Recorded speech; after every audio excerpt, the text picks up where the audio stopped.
Ben, Ben, did you hear that? That's that coffee down in your car calling out to me. I could hear it. So first up, welcome. Welcome to On Location. It's nice to have you on board. Thanks for having me. Quite an honour. Yeah. Appreciate it.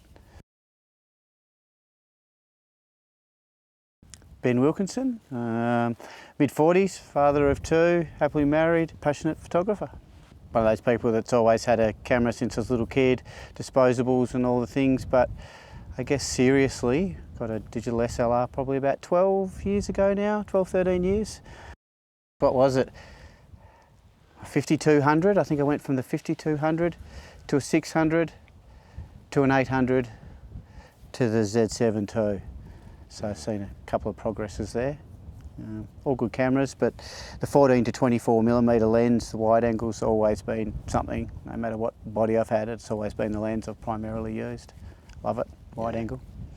And obviously we're in the wide open space. Southwest Tassie, hey? Yeah. How impressive is this? Like, you know, what a spot. Yeah. What draws you to the wilderness? Look, I'm not sure. It just makes me happy. It's, you know, there's lots of reasons and there's, you know, you could pull bits from here, there and everywhere, but ultimately being out in nature and taking photos just really makes me happy. Just calms me down, slows me down. It's good to get a break, but I just feel energised whenever I've been out here. And in Tassie, we are spoilt, and it's like, I mean, this is 4 hours from my front doorstep and we're about 1,000 metres out in the southwest of Tassie. Amazing glacial rock formations, and you know, the plethora of choices is huge. Beautiful sunrise this morning, stars last night.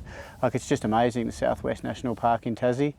I enjoy foregrounds and landscapes and sunrise, sunset, black and white, many things, but really it's going out and exploring. The adventure part of it is the big part of it, seeing some of these amazing places that Tassie has to offer, like Oberon and Geryon, and, you know, just to name a couple, but to go to places like that that are really powerful, and, you know, just to be humbled that you can even just go out into these places and then come home and back to work on Monday. Would you say you're mostly drawn to the mountains? Yes, mountains and forests. Look, I guess there's not it's anywhere in Tassie, going and exploring, if it's mountains, forests, wild rivers, you know, the west coast of Tassie, the rainforest out there, rainfalls, Cradle Mountains region is just stunning. Like, I love winter. Winter's probably my favourite time of year to photograph. So high up peaks and snow and things are wonderful, but you know, there's nothing like photographing a waterfall on the foothills of Canadian Mount Wellington as well. So I think it's just the island, the whole island just captivates me, and so I'm sort of blessed in that regard. Yeah, it's almost like you can just pick a direction, yeah, and just explore. What the conditions are that time of year, different locations at different time of year have different things to offer, and after a while you tend to get a bit of a feel for it, and you sort of venture out into those places at that time of year to see them in different conditions and different moods. I guess when I first got serious about photography, and it's a bit of a cliche, but Peter Dombrovskis has just, I guess, influenced so many people here in Tassie, landscape photographers especially, but Australia-wide, globally. But I did see his portrait once when I was in a work meeting up on an office wall, and it just blew my mind that was here in Tassie. That's sort of what drew me to here first and started researching it, but it's just such a place of harsh elements, but, you know, serene beauty at the same time. The contrast between the two is just something else. And as I say, it's 4 hours from the front door and you can be up on these peaks with these folds and this pink quartz and the lakes off in the distance and such. And you just know there's so much around you to explore. A lot of it very inaccessible, but just stunning at the same time. Now, when I suggested the Sentinels, you jumped at it so quick. Yeah. Yeah. What is it about the Sentinels you love? Look, I've been up here a couple of times now, not as many as I'd like, and there's so much more to explore, which is great. I just thought, where could we go that would sort of put us in a position where we could look out across the park and meet and catch up, just get a sense of the vastness of it all. Like, the lens choice up here is, again, such a contrast. It's either really, really big or really, really small, the fine detail. Some of the plant life up here, the orchids we were seeing yesterday, the mountain dews, the little, you know, flowers and things, all quite small because it's such a harsh environment. So I bring a macro 105 with me and the 14 to 24, so you know, really wide but really detailed. I think that's part of the enjoyment with it. But yeah, the grand vistas up here are just stunning, but at the same time, so is the smallest flower underfoot, so it's all part of the charm. It's easy to be overwhelmed by the size of it all. I mean, it's massive, and the rock formations, as a photographer, the natural compositions of the rocks and the formations and things, you know, are stunning. But this time of year when the wildflowers start to come out and things, it's like the colour of those orchids on the way up here, the purples and the pinks and the whites and the yellows and the greens, it's just stunning. It's beautiful in a mist too. Being up here when they get low cloud, it's when it, even though you don't get the views, but being up in these harsh elements and then having that mist that comes through and just separates the background from the foreground, it's something else. When you get the flowers in it and the colour, it's just amazing. I like to take photos, yeah. You know, take me anywhere with the camera, and I'll try and find the moments in that. Like, it's just a thing, as I said, that just makes me happy. That's what it is about photography. It's just an internal, and you kind of sometimes can't explain those things, but just fortunate enough to have found something that, you know, that I enjoy like that, to have a hobby that makes me happy but gets me out and about. And I see a lot of, you know, places and things I've seen just because I've had a camera in my hand. It's been an amazing journey. But things like concerts. Last week I was, you know, in a mosh pit there at one of the nightclubs in town. You know, and the differences between trying to shoot in that hardcore environment, people jumping around, thrashing around, trying to get your flash and all your settings right, and singers and all those things, capturing people in the crowd, through to, you know, slowing right down and capturing the mountains here. Even portraiture, I've really started to enjoy that over the years. I've always really enjoyed looking at it and studying it, but couldn't really get my style right, and so just practice and practice. Faces and places just captivate me and hold my attention.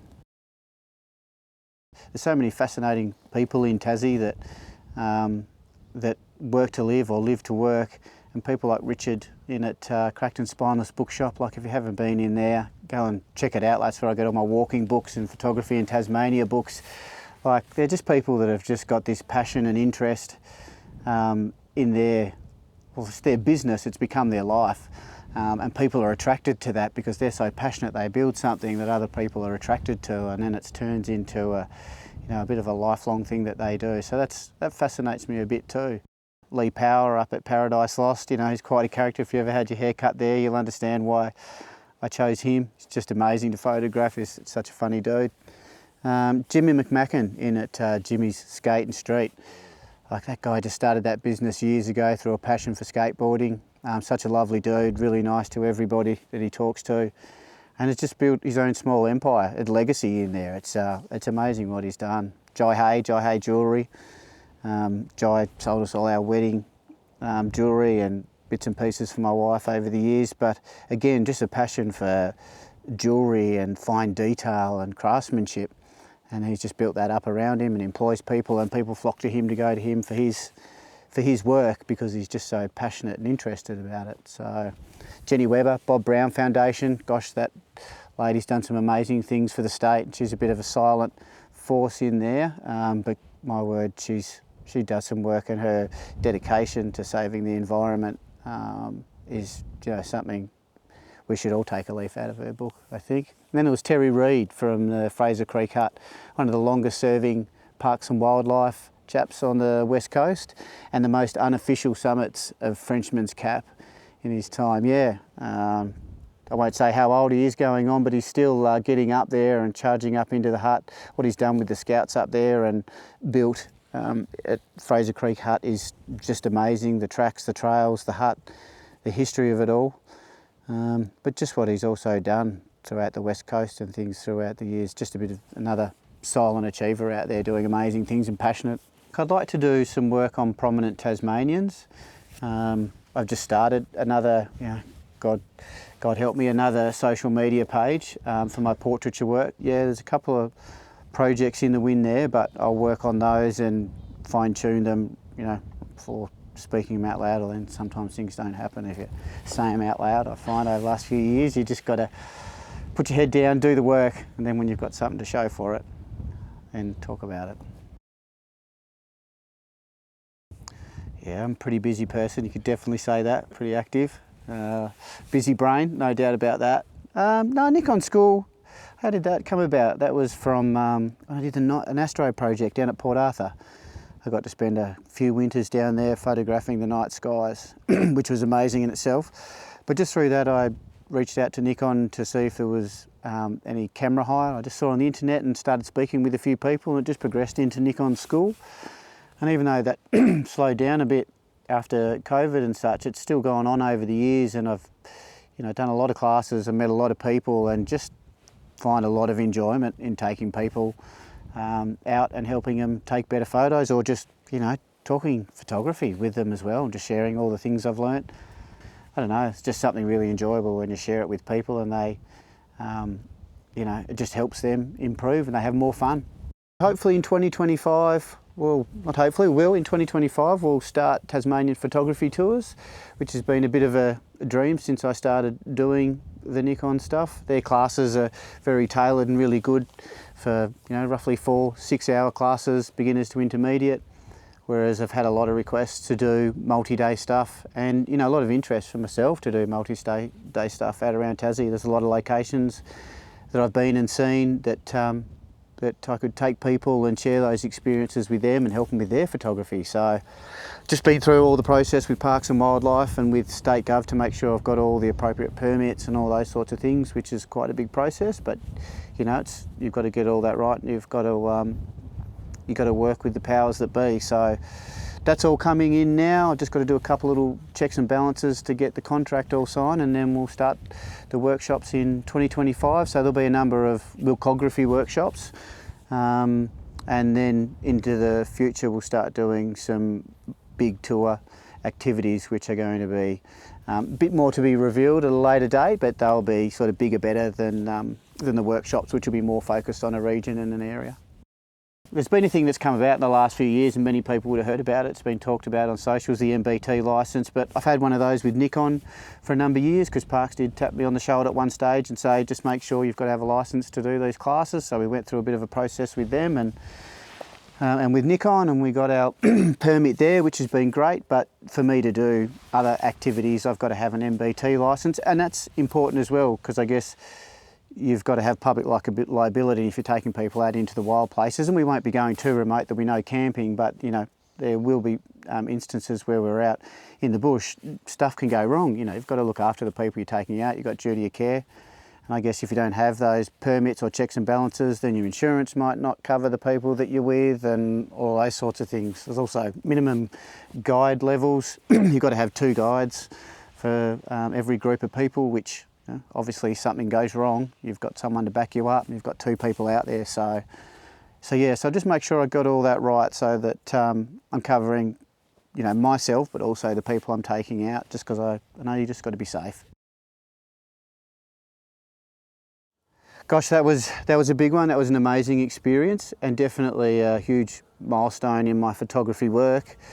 Just caught COVID, it was a year and a half ago, and was doing a lot of running and stuff at the time, and pretty active lifestyle, as I said before, and that sort of pulled all that up. Yeah, I just decided on New Year's Day to give it a red hot crack. If I couldn't do one thing, well then focus on what I could do, and I'd got a really good sunrise there on New Year's Day, and that all came about, and I just sort of said to myself, well, if I'm going to be serious, I've got to have a goal, I've got to have something to work towards. So rather than sharing all of my work on social media as I've sort of done in the past. So I just took a bit more time and shared some older work that I had, because I've been shooting for a lot of years, and there's, you've got to make a bit of use out of them so they don't die on the hard drive.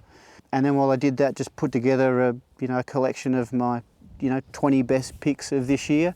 The whole experience was amazing, and a few people have said, what was the best bit of the night? What did you enjoy? And I think just the vibe in the room on the night. Yeah, it was very humbling. It was, not embarrassing whatsoever, but quite nervous, because all these people wanting to talk, and sort of wondering, gosh, I hope someone turns up, or gee, to be nice to sell one, and you have all the dreams and desires, and you think about it for 10 months, and work hard on it for 10 months, like the amount of night shifts I did when the kids and my wife went to bed, 8 o'clock, and then I'd start editing and work through till 12. So much work, and you think about it and process it, and then you put it all together, and then bang, the doors are open. and suddenly all these people are there, and that was the thing. I was just like, wow, the room's full. It was noisy, everyone was having a good time, talking, enjoying the work, really just appreciating what I'd done and coming up and saying good day, people I didn't know from social media and stuff. So that was very humbling and something I'm sort of really proud of, but really glad that I did as well. There was a lot of reason and meaning behind it. I think I portrayed that well and, you know, sort of explained it without going too far into everything, but just went bang, here it is, you know, here's me, this is it, see what you think. And a lot of people appreciated it because I know everybody goes through their own struggles and such, so everyone can kind of relate in one way, and just those moments of calm, which is what that project was all about, is just going out with a busy brain. And the way that photography can just slow things down, give you a bit more appreciation and just take away, I guess, a few of the stresses and things that are going on and just bring you back to what's actually real, isn't it? Like, look, there's nothing like a big trek in Tassie. I mean, we have some big 4 or 5 day treks that are amazing, and you go out and visit regions like the Arthurs, you know, places here in the southwest, and you can go into the west coast, Tarkine as well. I guess that Lake Oberon one for me, once I finally got up there after seeing that picture and had that goal, was always the classic moment, get up there and seeing sunrise. Funny enough, like I've only done it a few times. I went into Reynolds Falls, was it last year? I think that was. And that was a pretty big trip by myself, but there's just an element of safety with it too. Like when you're going out by yourself, if there's any mistakes, you're in a different amount of risk. And stuff can go wrong, and especially when you're going out in winter and all the things, you just got to be really careful. But I also enjoy photographing with certain people and hiking with certain people that I've been doing it with for years. You can't just head out with anybody to some of these places. You've got to know the people and trust them with your life. Going out with my brother, like going hiking with my brother, we don't get to do it very often, but when we do, it's like a moment in time that you just never forget, and those adventures are just something else, and so you really treasure them. I don't think I've mastered anything, and that's why I think I still enjoy it so much. There's just constant improvements and refinements. It's nothing better than finding those compositions that just align when you're out in nature and things just line up. Symmetries there, foregrounds, leading lines, intersecting lines, points of interest, or something like that. It's just amazing when that happens. Frustrating when it doesn't. You're in a beautiful spot and sometimes it just doesn't work, but that's the thrill of the chase, I guess, too, is to find those little spots and to find that something special in all of this around you. I like to find just that special little spot and try and capture that story and tell the story of that rock or flower or bush in front of you with these grand vistas around us. So yeah, composition is the one that just keeps drawing me back. I've really got into my fungi and really trying to get my macro work to improve. But it's like anything, there's a process behind all of these, and it's just trying and making all the mistakes until you figure out what works, and then putting those pieces together and then trying to get those pieces to their optimum as well. And each condition out here is completely different. Each mushroom is different, each rock, each tree, each bush. So every time you do it, you're trying to use those skills that you've learnt. You start seeing it and understanding what the computer will actually be able to process once you get back as well, through light and focus stacking and blending and all those sorts of things. So you start to learn that a bit more, and it all needs to come together for those images that you just look at and go, that's good. I guess the thing is, I'm just going to have a crack. You know, I can't, I've just got to a point in life and it's gone, well, the opportunity's here.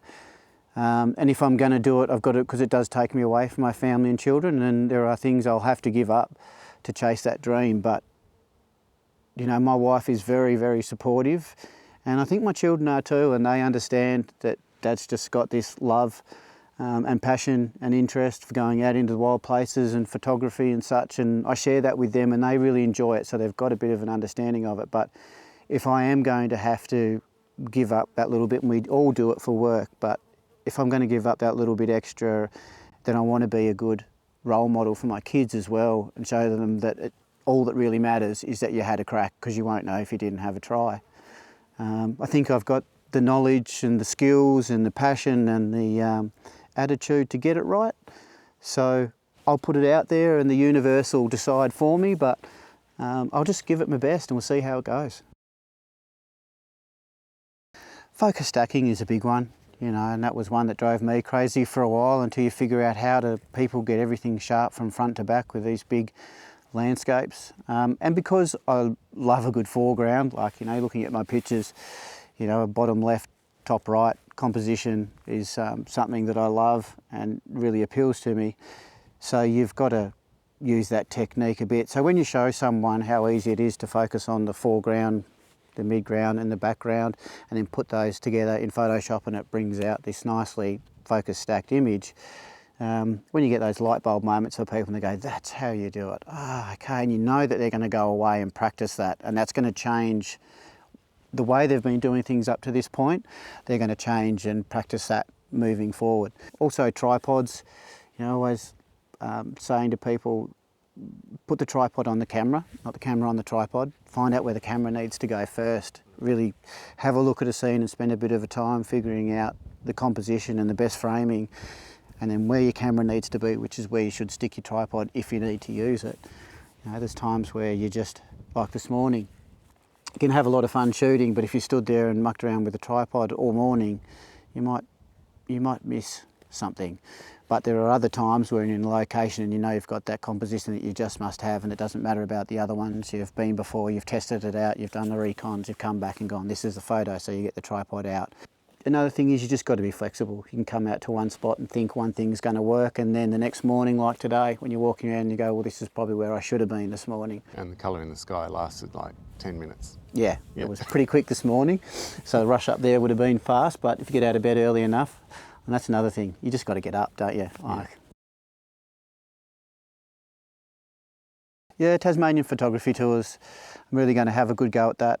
I think we could do some amazing collaborations and work with local photographers, and rather for me, I'm going to try and expand my network with it a bit. I was thinking about it lying there in my tent last night, and I've got an opportunity now to not only take people out into the wild places of Tassie and give them an experience of photography that I hope is, you know, far better than ones that they've had before, or they learn something, or they just have, you know, they're creating memories while they're out there and enjoying themselves. So that'll be a big one, but also potentially collaborating with a few people on this project. I've got some great friends who are really passionate, great photographers, videographers and things, and they've got people that would like to learn from them as well. So hopefully there might be a bit of potential for me to work with those people and to bring more people into it and just get people out taking photography and having a good time. That's going to be the focus for the next few years, next 5 years. I think it's that 5-year project. But photography-wise, for me personally, I think there'll be a big portraiture project coming up next. I've got some really great comments from people, even though it was a small percentage of the exhibition that I did. There's some really great comments came from that, and people really enjoyed it. And I've been working on it for years. Like, I've been doing night work on the streets, talking to homeless. That's been a passion for a number of years too. Every time I go to Melbourne, I spend a couple of nights on Perched Street or out in the mall late at night, walking up and down the streets, talking to the homeless, taking their photos and things. So I've got an amazing bank of work that I'd like to put out into the public space, but also potentially work on a couple of other things, photographing amazing people and telling their stories along with an image.